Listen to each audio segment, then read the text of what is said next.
Hello, my name is SergioRosales and this is my individual story video for SkillCourt version 10.0 in the spring 2018 semester. This video will give an overview on my favorite story I worked on while explaining the various software engineering techniques I applied over the course of the semester. My favorite story to work on was story SC1137, Change UI from Activities to Fragments. I've had previous experience with Android applications. That's why, after noticing that the SkillCourt system was using activities-to-activities communication for its views, I brought up to my product owner how inefficient that was. I explained the details of how creating a new activity for each view required more processing power than simply swapping a section of the main activity for a new view.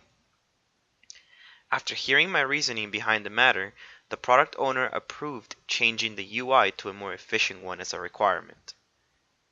So, for story SC1137, the description is as follows. As a developer, I would like to use fragment layouts so that the application costs less memory space and appears smoother during layout transitions. The 3 points for the acceptance criteria for the story were access to all tabs and game pages, services should now be bound to the main activity, and the behavior of the program should remain the same.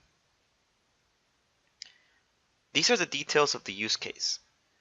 The actor is any user of the application. The preconditions require the user to have launched the application and be in the main screen. The description of the use case explains how the story affects the system at every step of the application's relevant usage.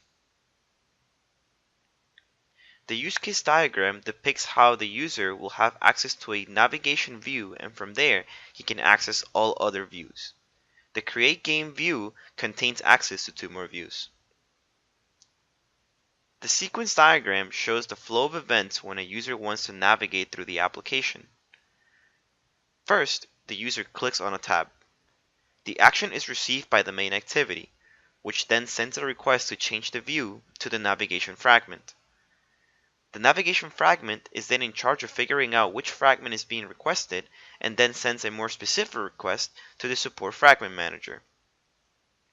The support fragment manager then inflates the selected fragment, after which point that fragment replaces the current view of the app, showing the user the respective screen. The class diagram shows the affected classes, giving more detail on the changes made to the structure of the code. It should be noted that every fragment class in the code inherits from the fragment class. For the system design, the SkillCourt app uses a MVC model containing 2 design patterns in the form of singletons and iterators.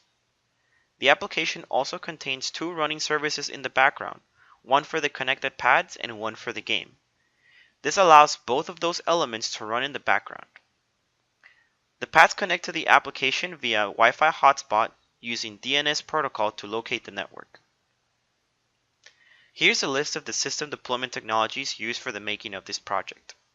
Most of the work involving the pads were done by a computer engineer. However, the team constantly collaborated with him to ensure the success of the application. Here is the minimal class diagram used by the team to illustrate the relationship between classes of the new system. The diagram also shows the object-oriented standards applied by the team during the design of the new system. The state diagram shows the various states that the application undergoes with each interaction with the user. It also shows the lifetime of a game as well as how the user can navigate through the application. These are 2 sample unit tests that were used to verify that the changes made to the code worked. The first test case checks that the ID of the current fragment is the same as the selected fragment after clicking on a different tab. The second test case checks that the ID of the current fragment is not the same as the selected fragment after clicking on the current tab. That concludes my individual story video for SkillCourt version 10.0. If you have any questions, feel free to contact me. Thank you for your time.